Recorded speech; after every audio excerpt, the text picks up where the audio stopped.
Abra sua Bíblia em Mateus, Evangelho de Mateus.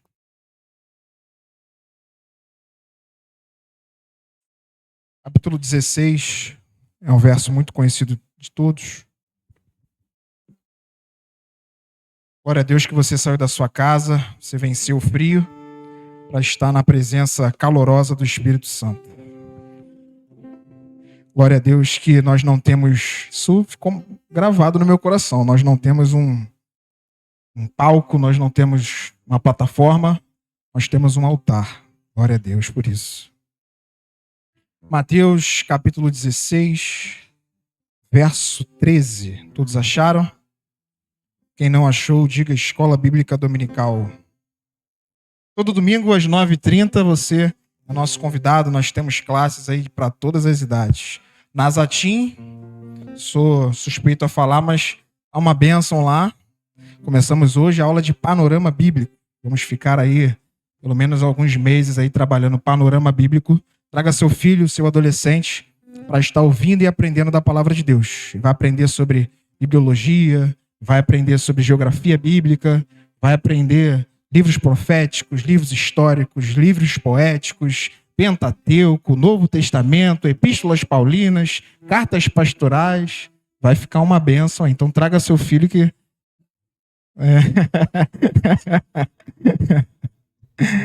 Traga seu filho que vai ser bênção, em nome de Jesus. Mateus capítulo 16, verso 13. Diz assim a palavra de Deus. Chegando Jesus à região de Cesareia de Filipe, perguntou aos seus discípulos: quem os outros dizem que o Filho do Homem é? E eles responderam: alguns dizem que é João Batista, outros Elias, e ainda outros Jeremias, ou um dos profetas. E vocês? Perguntou ele. Quem vocês dizem que eu sou? Simão Pedro respondeu: tu és o Cristo, o Filho do Deus vivo. Mais uma vez esse versículo. Simão Pedro respondeu, toda a igreja: tu és o Cristo, o Filho do Deus vivo. Feche seus olhos mais uma vez. Senhor, obrigado por essa palavra que o Senhor tem nos dado nessa noite. Que eu possa passar para a igreja aquilo que o Senhor já transmitiu ao meu coração. De mim não sai nada, de mim não pode vir nada, mas tudo desce do Senhor, do Pai das luzes, aquele que não há sombra alguma de variação. Ao Senhor nós pedimos graça nessa hora em nome de Jesus. Os que concordam, digam amém. Meus irmãos, eu vou fazer algumas vezes a seguinte pergunta. Na sua vida, quem é Jesus Cristo? Vou te perguntar isso algumas vezes nessa noite. E eu quero que você já, desde já, comece a pensar nisso. Na sua vida, quem é Jesus Cristo? Na sua vida, quem é Jesus Cristo? Eu lembro que cerca de 16 anos atrás, quando eu estava me convertendo, eu e minha mãe íamos juntos para a igreja e nós não tínhamos muita noção do que era uma igreja saudável, uma denominação saudável, e o que não era. Então, quando tinha igreja, nós, aquele coração queimando, nós íamos. E em determinadas denominações que nós frequentávamos, o uso de campanhas eram muito frequentes. Você já deve ter visto algumas vezes isso. E eu lembro que em uma dessas igrejas começou a campanha do Vale de Ossos Secos. E ela durou algumas semanas. E eu lembro que o pastor, ele sempre que terminava uma campanha, ele mandava as pessoas irem lá na frente e fazer uma fila para contar as bênçãos que tinham acontecido durante aquela campanha. E eu lembro desse fato, que quando acabou essa campanha de Vale dos Ossos Secos, uma multidão, era muita gente, se reuniu na frente dele, uma fila, e começaram a ouvir as pessoas. Eu lembro que a primeira pessoa, eu lembro disso, era mais jovem, mas eu lembro que a primeira pessoa que foi lá era uma mulher. E essa mulher falou que assim, chegou diante do pastor, pastor, irmã, conte a bênção. E a irmã, pastor, eu estava há muito tempo já querendo comprar minha casa própria e eu consegui. A igreja foi ao delírio. Glória a Deus, glória a Deus. Bateram bastante palma. Daqui a pouco veio outra pessoa, um outro homem. Aí o pastor, conta a bênção, o que Jesus Cristo fez por você? E aquela pessoa, pastor, eu queria que ser promovido na minha empresa. O Senhor desafiou a gente a fazer a proposta de aumento para o nosso patrão. Meu patrão aceitou, fui promovido. Glória a Deus! E a igreja, mais uma vez, incendiou. Mais uma vez veio uma outra irmã, falou que trocou de carro e a igreja, mais uma vez, glorificou. Até que eu vi uma senhora, isso não é uma ilustração, isso é um testemunho, eu vi isso. Até que chegou uma senhora, idosa, ela falou, pastor, ela bem com dificuldade de falar. Eu já estava desviada há mais de 40 anos. E eu me achei mais uma vez nos caminhos do Senhor durante essa campanha. A minha casa está sendo transformada. E eu sou nova criatura. No final daquele testemunho, o pastor falou, que bom, irmã, mas agora conta a bênção.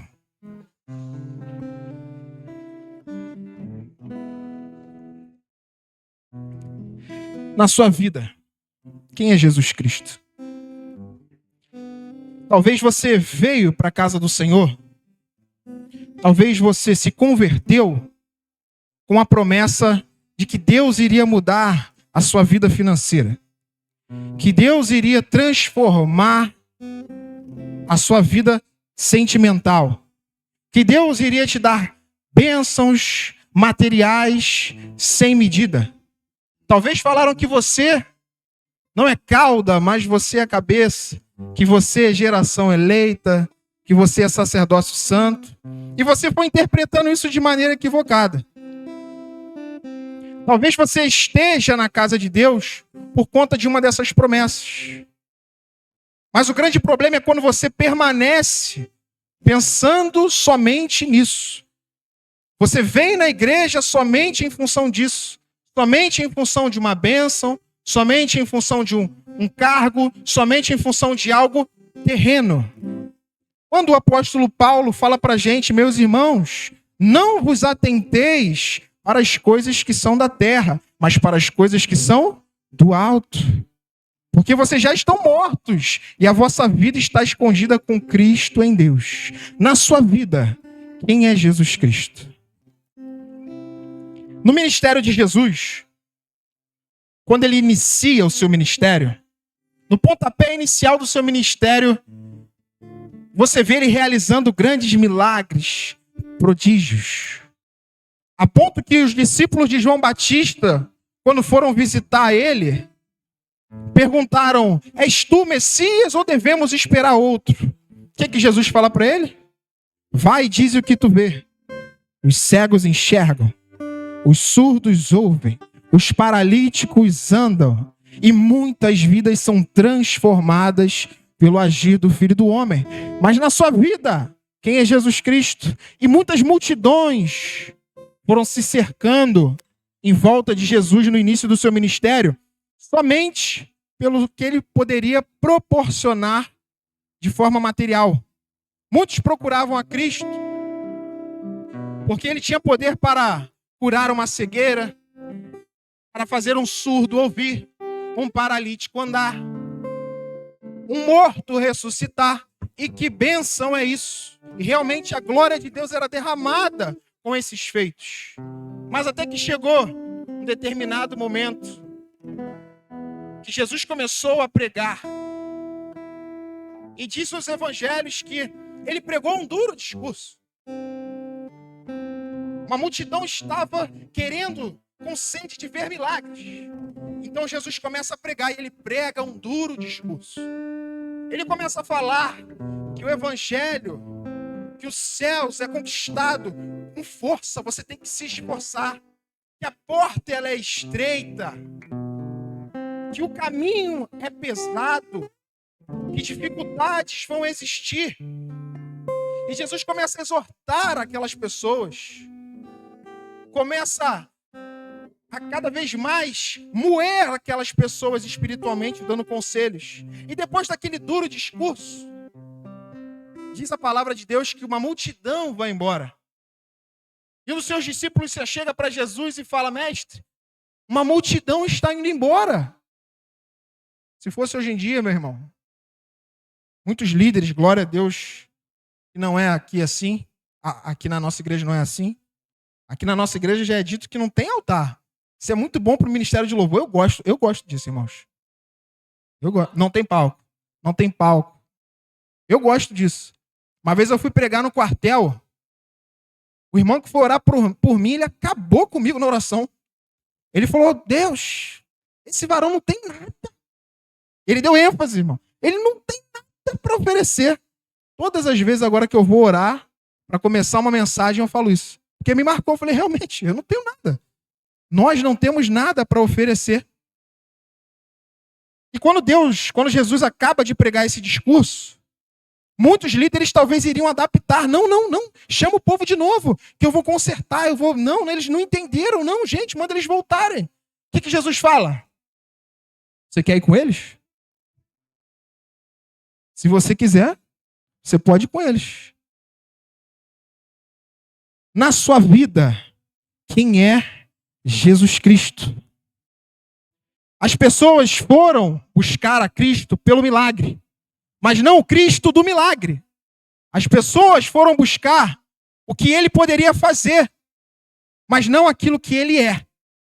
E talvez você tenha estado aqui por isso, mas em nome de Jesus, hoje isso pode mudar na sua vida. Porque, como eu te falei, na sua vida, quem é Jesus Cristo? Às vezes nós falamos muito a palavra Cristo e nós não temos dimensão do que significa a palavra Cristo. Há mais de uma década já dando aula para EBD de jovens, a gente vê um pouco de tudo. Né, Manu? Nossos jovens lá são uma benção. Irmãos, tem mais perguntas lá, elas são bênção. E eu sempre faço, quando eu vou falar um pouco sobre Jesus, eu sempre pergunto para eles: o que é Cristo? O que significa a palavra Cristo? É Jesus Cristo, mas tudo bem. Cristo é o quê? Cristo é sobrenome? Cristo é uma função? É um cargo? O que é Cristo? O que significa a palavra Cristo? E a palavra Cristo, ela vem do hebraico, que é Mashiach, que também é traduzido por o ungido. A palavra Cristo significa o ungido. Então é por isso que quando a gente para ler o texto, quando Jesus pergunta assim, quem a multidão dizem que o Filho do Homem é? A multidão diz o quê? Uns dizem que tu és João Batista. Outros dizem que tu és Elias. Outros vão dizer que o Senhor é Jeremias ou um dos profetas. Aí Jesus pergunta: mas vocês, quem dizem que sou? Aí Pedro responde algo que até o momento ninguém tinha respondido. Ninguém tinha dado essa denominação, essa nomeação para ele. Pedro fala assim: tu és o Cristo, o Filho do Deus vivo.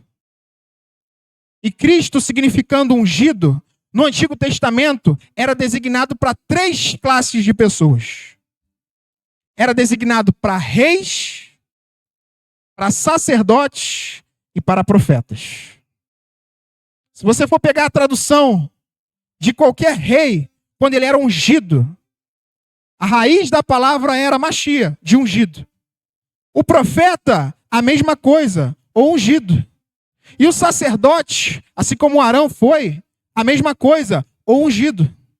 É a mesma raiz da palavra Cristo.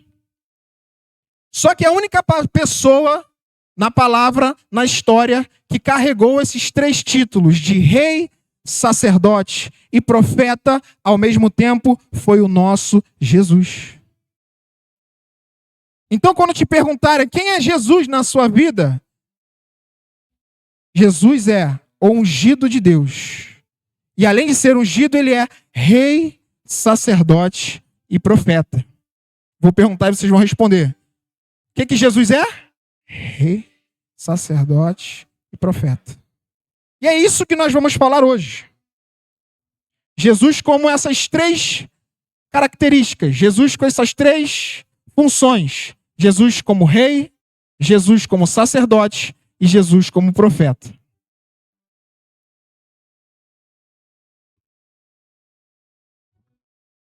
Como vocês sabem, alguns meses atrás, 2 meses e meio atrás, minha filha, minha princesa, nasceu, glória a Deus por isso.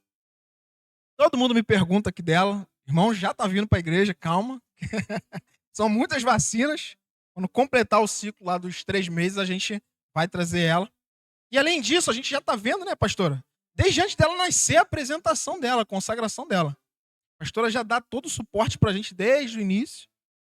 E ela, vamos marcar, Estevão, vamos marcar a apresentação dela. E a apresentação é algo que eu sempre admirei muito. Eu sempre segurei o microfone lá em Manaus pro pastor poder estar consagrando. E eu já vi, então, você também, dezenas e dezenas de consagrações de apresentação de crianças. E eu sempre achei algo lindo, porque os pastores sempre falam algo que eu falei no nascimento dela na maternidade. Quando eu peguei ela a primeira vez nos braços, falei que assim, Jesus, é tua. Eu só sou o mordomo. Aqui eu só vou ajudar a conduzir o caminho. Mas é tua. Você já viu o peso disso, meu irmão? Primeira coisa que nós vamos tratar é Jesus como rei. Eu estou chegando diante de um rei e estou falando aqui assim, ó, Jesus, a minha família é tua.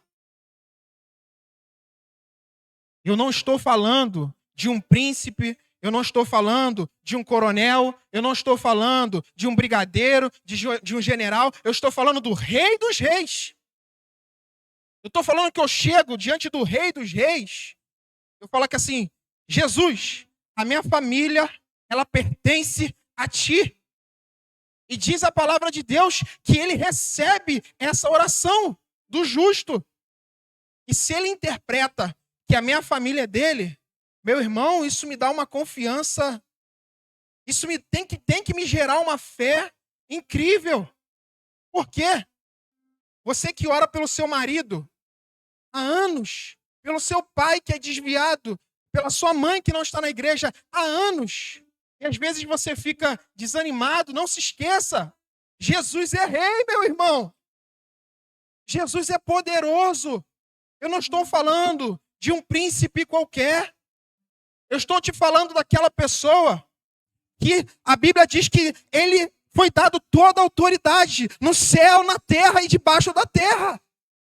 Que um dia todo joelho vai se dobrar e toda a língua vai confessar que ele é o seu rei. Ele tem poder para chamar o seu pai, para chamar a sua mãe. Ele tem poder para tirar o teu filho, o teu sobrinho, o teu parente das drogas. A tua oração não está sendo limitada por um teto, não. A tua oração está chegando diante do trono do Rei dos Reis. Quem é Jesus Cristo na sua vida? Muitas pessoas pensam que, não, eu estou orando, eu estou levando a minha causa, mas eu não sei se ele vai me ouvir, meu irmão. Seu Deus tem ouvidos e ouve. Ele tem braço, e ele tem um braço forte que te tira do desânimo quando é necessário. Ele tem olhos como chama de fogo que enxerga dentro da sua alma. Ele tem pés poderosos que caminham para resgatar aquilo que precisa de resgate. Você não está diante de um Deus qualquer. Você está diante de Jesus. Jesus Cristo. Ele é o nosso rei. Eu lembro que quando eu estava querendo ser transferido para uma unidade aqui do Rio, eu fui falar com muita gente. Muita gente. Eu queria ir para uma unidade específica e estavam me jogando lá para Santa Cruz. Misericórdia, né, pastorzão? Santa Cruz é puxado, né? E estavam me jogando lá para Santa Cruz. Eu falei, não, vou cair na base aérea. É de Pastor Antenor, a gente conhece.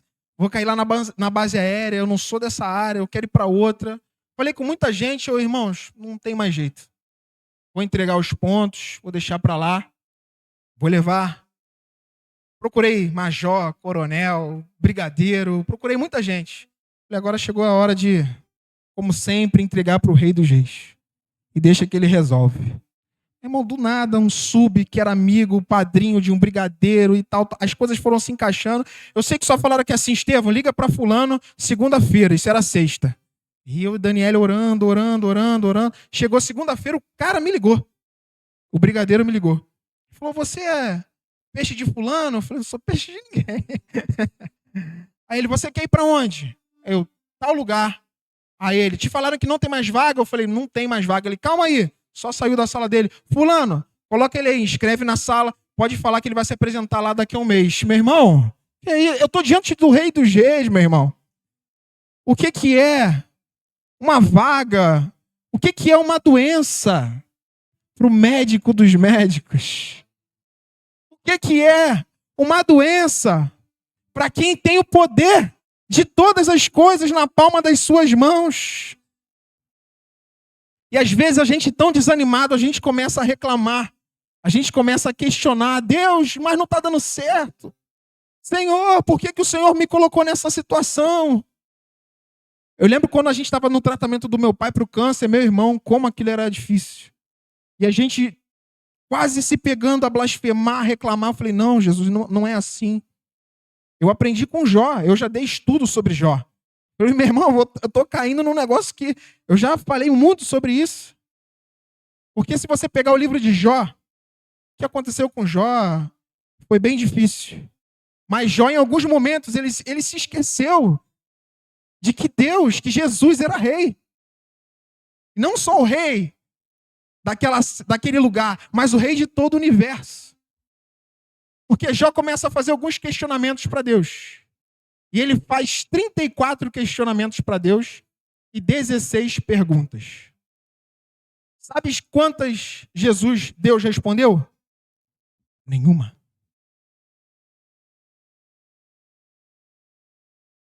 Quando Jó perguntou por que isso? Jesus, por que está acontecendo isso? Eu não sou justo. Por que o Senhor fez isso com a minha família? Por que isso? Por que aquilo? Por que aquilo outro? E Jesus e Deus em silêncio, meu irmão. Deus em silêncio. Chegou no capítulo 38. Aí Deus começou a falar. Deus falou que assim, Jó, põe o teu cinto. Se veste como um varão. Porque eu vou começar a falar. E Deus responde, dependendo da tradução, de 66 a 70 outras perguntas para Jó. E as perguntas de Deus para Jó fizeram Jó balançar. Porque Deus mostrou que assim, ei Jó, eu sou rei, tá? Não esquece de uma coisa não. Você já viu a águia voando? Você já viu como ela abre as suas asas e como ela dá rasante? Quem ensinou isso para a águia, Jó? Você já viu o vento saindo do Oriente para o Ocidente? É você que manda ele fazer isso, Jó? Jó, é você? Onde você estava quando eu lancei os fundamentos sobre a terra? Onde você estava quando eu coloquei os luzeiros nos céus? Onde você estava quando eu dividi as águas? Onde você estava, Jó, quando eu fiz todas as coisas? Aonde fica, Jó, a morada da luz? Aonde fica, Jó, o depósito das trevas? Onde ficam essas coisas, Jó? Tu não sabe nada, Jó. Sabe como é que finaliza o capítulo 42 de Jó? Jó dobra os seus joelhos, ele rende-se para os céus e diz, bem sei que tudo o Senhor pode e nenhum dos seus planos podem se frustrar. Quem é Jesus Cristo na sua vida? Jesus Cristo é Rei. Ele é poderoso. Ele é glorioso. E Ele é o nosso Salvador. Não se esqueça disso. Jesus é Rei. Além de ser Rei, Ele também é sacerdote. Nós vamos entrar agora nele no papel do sacerdote. O que o sacerdote fazia? Sei que todos vocês aí me dariam uma aula, né? Glória a Deus. Nazarenos costumam, né, estudar bastante a Bíblia. O sacerdote, ele tinha uma das suas funções, era de fazer papel de intermediário, não é isso, sumo sacerdote? Entre Deus e o povo. Para isso, para que Deus pudesse encobrir a multidão de pecados, foi feito sacrifício de animais. Animais eram sacrificados para que Deus pudesse ter o seu pecado encoberto. E ele pudesse não derramar totalmente a sua ira sobre a humanidade. Mas quem é Jesus? Arão fazia muito bem isso. Os filhos de Arão também faziam muito bem isso. Só que o autor dos Hebreus, ele não fala que Jesus é da ordem de Arão. Ele não fala que Jesus veio da sequência de Arão. Por quê? Porque Arão era limitado. Arão teve genealogia exposta. Arão teve seu início, teve o seu meio e teve seu fim. Hebreus capítulo 7 vai dizer o seguinte: Jesus Cristo, sacerdote, não da ordem de Arão, porque não teve início, mas da ordem de Melquisedeque, rei de Salém, o qual não teve início e também não teve fim na sua história, na sua genealogia. O seu Cristo, meu irmão, ele não teve início, ele não tem meio e ele não tem fim. Quem foi o Criador de Deus? Nunca foi criado, mas gerado do próprio Pai na eternidade. Você realmente acha que um ser tão poderoso não poderia perdoar os teus pecados? Você realmente acha que um animal, um cordeiro, poderia redimir o sangue do povo a ponto de esquecer a multidão de pecados? Não. É por isso que o Cordeiro Santo, imaculado, sem mancha, sem pecado, ele se despiu da sua glória. Ele não teve por usurpação ser igual a homens, mas antes mesmo se humilhou, tornando-se forma de servo, semelhante a homens. Sabe o que ele fez por você? Ele se entregou naquele madeiro para ser o sacrifício pleno, único e necessário para redimir a multidão de pecados. Hoje, o véu do templo está rasgado de cima a baixo. Isso significa que você não tem que mais ir a um sacerdote para se encontrar com Cristo. Você dobra o seu joelho na sua casa e ele está de braços estendidos falando: vem! Não é mais um sacerdote qualquer, mas Jesus, ele é o sacerdote eterno das nossas vidas. Ele é aquele que nos resgatou, que nos transportou no reino das trevas e nos trouxe para o reino do Filho de Deus, do reino da luz. Foi ele que nos trouxe a esse resgate. Ele redimiu a multidão de pecados que estavam em nossas vidas, como Isaías 53 vai falar. Pelas suas pisaduras, hoje nós já somos sarados. Nós achamos perdão diante de Deus por conta do sacrifício do nosso sumo sacerdote eterno, que é Cristo. Olha o que é Cristo. Quem é Cristo na sua vida, meu irmão? Cristo é Rei, todo-poderoso em grande glória. Cristo é sacerdote, morreu por mim como um cordeiro e em nenhum momento reclamou, questionou a Deus, mas tomou-se, sim, negando-se e morreu naquela cruz por mim e por você. Ele é rei, ele é sacerdote e ele também é profeta. Nós vamos finalizar com essa parte do profeta, não vou me alongar muito.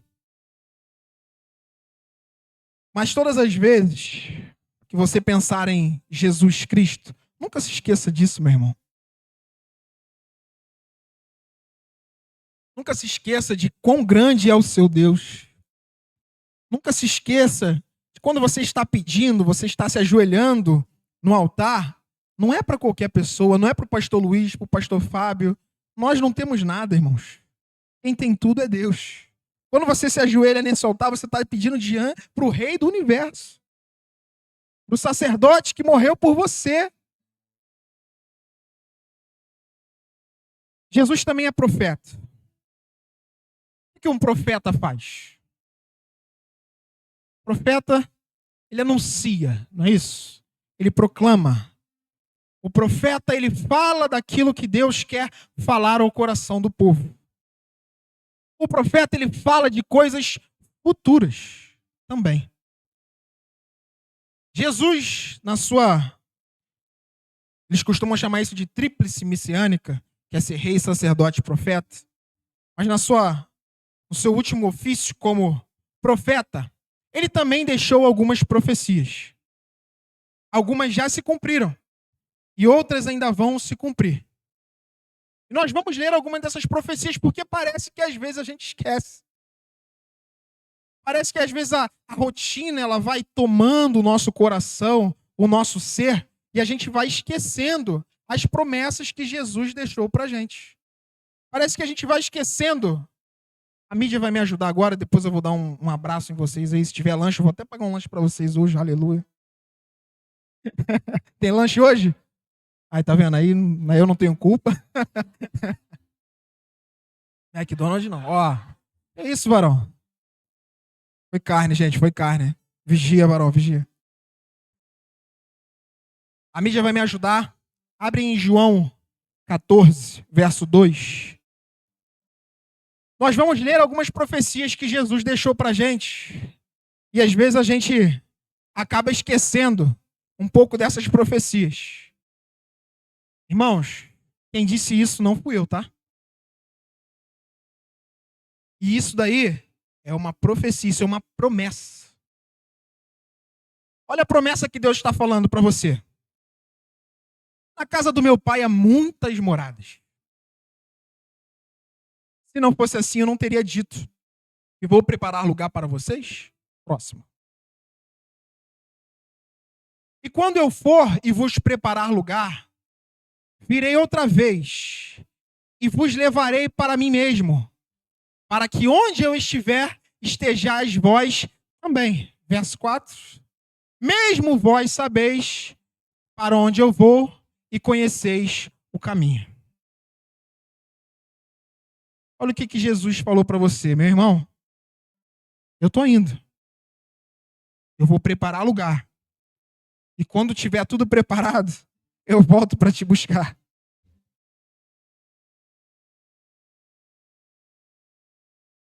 Eu fico imaginando, meu irmão, o dia do arrebatamento. Como isso me alegra. Para alguns isso é uma preocupação, para outros é um consolo, é uma alegria. E sobre arrebatamento, não me importa muito se você acredita se é antes, durante, no meio da tribulação. O que todos concordam é que Jesus Cristo volta. Que Jesus vem. E quando ele vier, eu fico imaginando ele se levantando do trono. Deus Pai falando, filho, chegou a hora, vamos. Todos os anjos levantando acampamento, aleluia. Todos os anjos, os arcanjos, querubins, serafins, anjos como de fogo se levantando, descendo dos céus para nos encontrar nos ares. E eu fico imaginando o que o apóstolo Paulo escreveu em 1 Tessalonicenses. E os mortos ressuscitarão primeiro e se encontrarão com Deus nos ares. E depois nós, os que estivermos vivos, também nos encontraremos com Ele nos ares. E nós viveremos com Ele para todo sempre, meu irmão. Eu fico imaginando o dia que eu encontrar o meu mestre face a face. Quando eu vê-lo de frente, imagina ele perguntando para você, valeu ou não valeu a pena? A dificuldade valeu ou não valeu? A dor valeu ou não valeu? Se sacrificar valeu ou não valeu? Imagina você diante do seu mestre. se ajoelhando diante dele. Olha essa promessa que ele te fez. Abre em 1 Tessalonicenses para mim também, já que eu citei ele. 1 Tessalonicenses 4. 4 é o 13.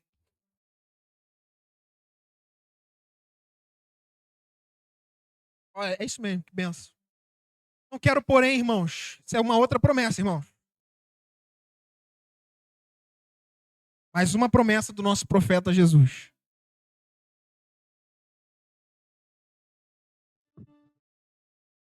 Através do apóstolo Paulo, ele escreveu assim: não quero, porém, irmãos, que sejais ignorantes acerca dos que já dormem, para que não vos entristeçais com os demais, que não têm esperança. Para aí rapidinho. Olha isso, irmão. Isso aqui é forte, irmão. Olha o que Paulo está falando. Você que perdeu alguém, um filho, uma filha, um pai, um tio. Ele está falando, eu falo isso para vocês não ficarem tristes. Porque esses que morreram em Cristo, que já dormem, como os demais, o que vai acontecer? O próximo versículo, Paulo, por favor. Porque se cremos que Jesus morreu e ressuscitou, assim também, aos que em Jesus dormem, Deus os tornará a trazer com ele. Próximo versículo. Dizemos, pois isto pela palavra do Senhor, que nós, os que ficarmos vivos para a vinda do Senhor, não precederemos que dormem. Porque o mesmo Senhor descerá do céu com alarido, e com voz de arcanjo, e com trombeta de Deus. E os que morreram em Cristo ressuscitarão primeiro. Olha o que esse versículo está falando. E quando ele voltar, não é mais aquele Jesus da cruz com os cabelos secos do deserto, mas é o Jesus com cabelo como lã branca, com olhos como chama de fogo, com pé de latão reluzente, com o seu cinto reluzente, é com a sua boca que sai uma espada afiada, com a sua coxa escrita Rei dos Reis e Senhor dos Senhores. Ele virá num cavalo branco, junto com o seu exército, para nos encontrar nos ares. Quem é Jesus Cristo na sua vida? Irmão, o Deus que você serve é maravilhoso. Próximo verso. Depois nós, os que ficarmos vivos, seremos arrebatados, juntamente com ele nas nuvens, a encontrar o Senhor nos ares. E assim estaremos para sempre com o Senhor. Próximo verso. Portanto, consolai-vos uns aos outros com estas palavras. Você pode glorificar a Deus por isso? Você pode dar um aleluia? Ele vem, meu irmão. Cristo vem. Aleluia. Essas são as boas novas.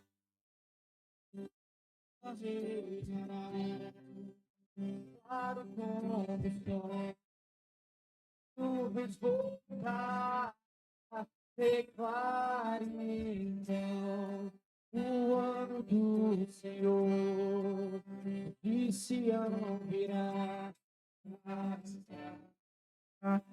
Ele vem, brilhando como o sol, voando sobre as nuvens. A trombeta posso ouvir num grande coral, cantando uma canção, dizendo que já vem. Mais uma vez, ele vem? Ele vem, brilhando como o sol, voando sobre as nuvens.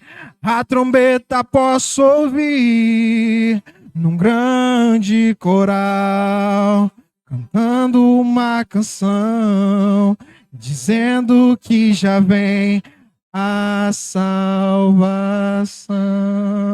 Aleluia! Glória a Deus! Ele vem, meu irmão. Ele vem. Imagina você indo para os ares cantando isso, meu irmão. Glória a Deus. A última promessa que eu quero falar com você se encontra em Apocalipse, capítulo 21, para a gente poder encerrar a nossa mensagem. Apocalipse capítulo 21, pode começar a partir do verso 1 mesmo.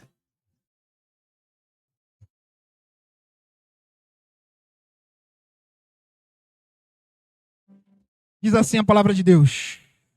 Eu vi... Quem diz isso, meu irmão? Não sou eu. É João, na ilha de Patmos, sendo dito aquilo que ele deveria escrever por Jesus. E a palavra que Jesus diz é assim, ó. Eu vi um novo céu e uma nova terra. Isso é uma promessa, meu irmão. Porque já o primeiro céu e a primeira terra se passaram. E o mar já não existe.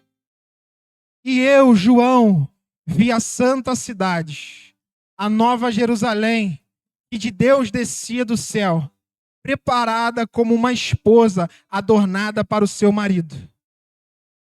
E ouvi uma grande voz do céu que dizia: eis aqui o tabernáculo de Deus, está com os homens, pois com eles habitará, e eles serão o seu povo. E o mesmo Deus estará com eles, e será o seu Deus. E Deus limpará de seus olhos toda lágrima, e não haverá mais morte, nem pranto, nem clamor, nem dor, porque já as primeiras coisas são passadas. E os que estavam assentados sobre o trono disse: eis que faço nova todas as coisas.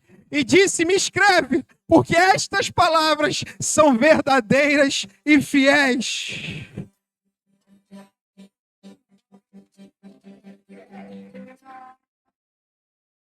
Mais noite ali não haverá nenhum clamor. Verei os olhos de Jesus.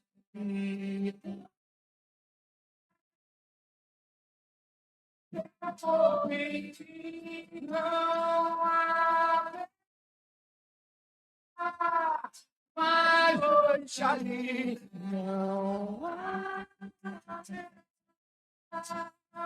nenhum clamor.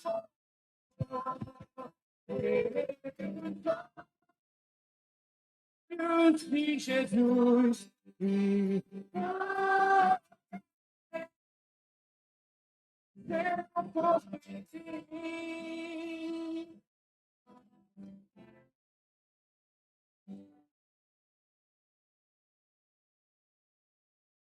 O profeta prometeu, meu irmão. Você acha que tem alguma coisa que ele falou que não vai ser cumprida? O nosso rei, o nosso sacerdote, ele prometeu que ele vai enxugar do seu rosto toda a lágrima. Esse sofrimento vai acabar e você vai morar com ele na Nova Jerusalém para o século dos séculos. Eu te pergunto de novo, na sua vida, quem é Jesus Cristo?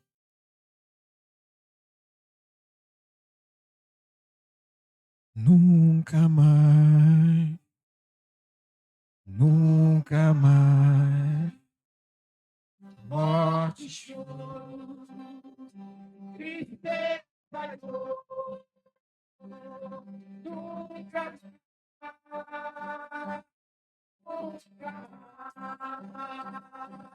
Morte, choro, tristeza e dor, nunca mais, nunca mais. Morte, choro, tristeza e dor, nunca mais, nunca mais.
Jesus Cristo vem. Ele vem. Na sua vida, quem é Jesus Cristo, meu irmão? Ele é seu rei, ele é o seu sacerdote, e ele é o seu profeta. E ele diz que não haverá mais choro, não tem mais morte. Um dia isso tudo vai acabar, meu irmão. Fique com essa palavra no seu coração. Que as promessas que Deus fez para você, para nós, nunca venham ser esquecidas na sua vida. E se você entrou aqui desanimado, saia com essa esperança no seu coração. Está acabando, meu irmão. Ele vem. Aleluia. Obrigado, Jesus.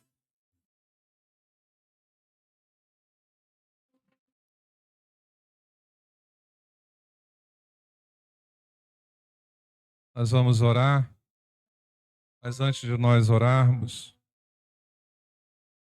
eu estou muito abençoado. Você está? É uma palavra que nos faz desejar o céu e desapegar da terra. Nos faz lembrar que não batalhamos por um galardão. Nosso maior prêmio é vê-lo face a face. Se não tiver galardão nenhum, já está bom. Está bom demais. Mas eu estava lembrando também, Jesus viveu num período chamado Pax Romana. Esse é um termo que significa o seguinte: ele viveu num período que as guerras cessaram. Foi nessa época, numa época que o Império Romano jamais imaginaria que deixaria de existir, tamanha sua força. Só em Roma tinham cerca de 1 milhão de escravos. Um exército poderoso, o exército mais poderoso da face da terra daquela época. Naquela época, Jesus falou assim: esse tempo vai passar.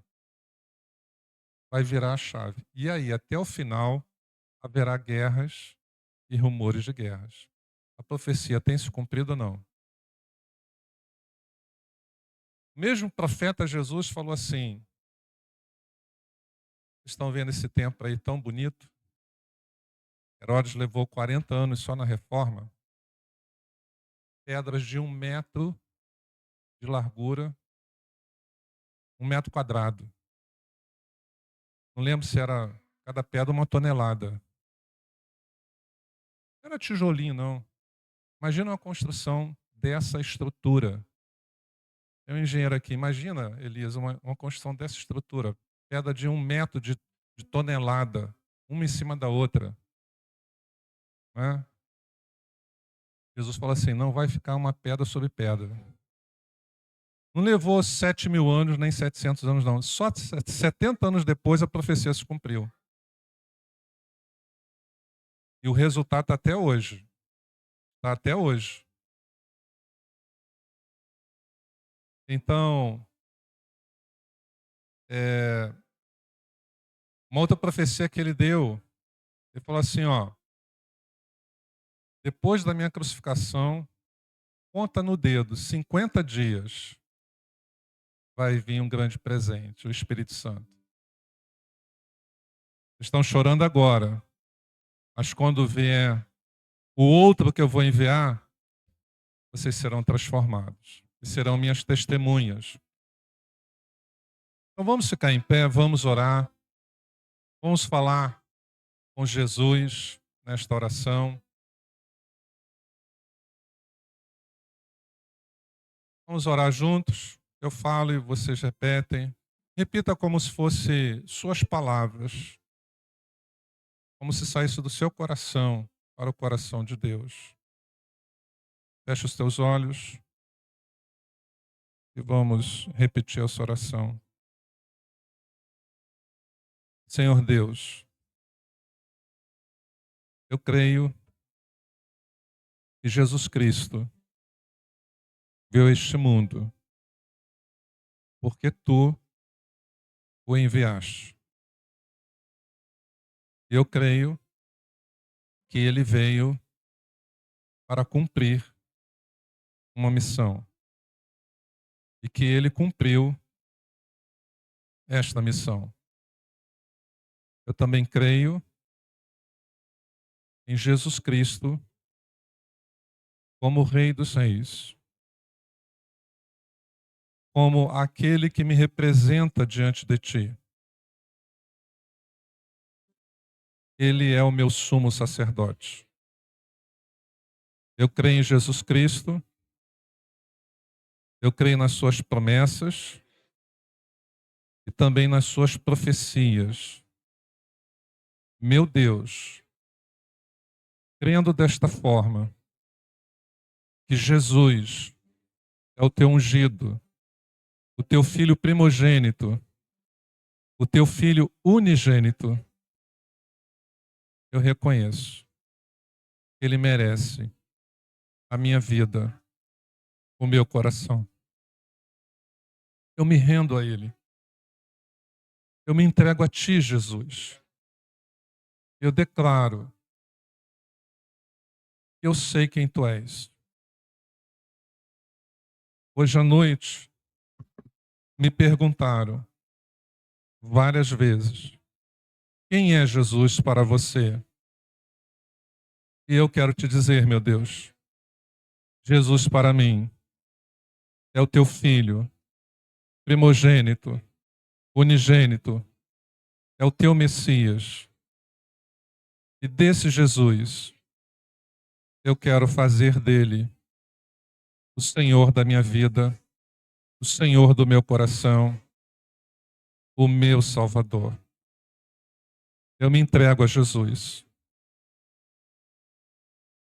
Eu faço essa oração. Eu repito essas palavras como se fossem minhas. Amém. Amém. Tu és Senhor e Rei.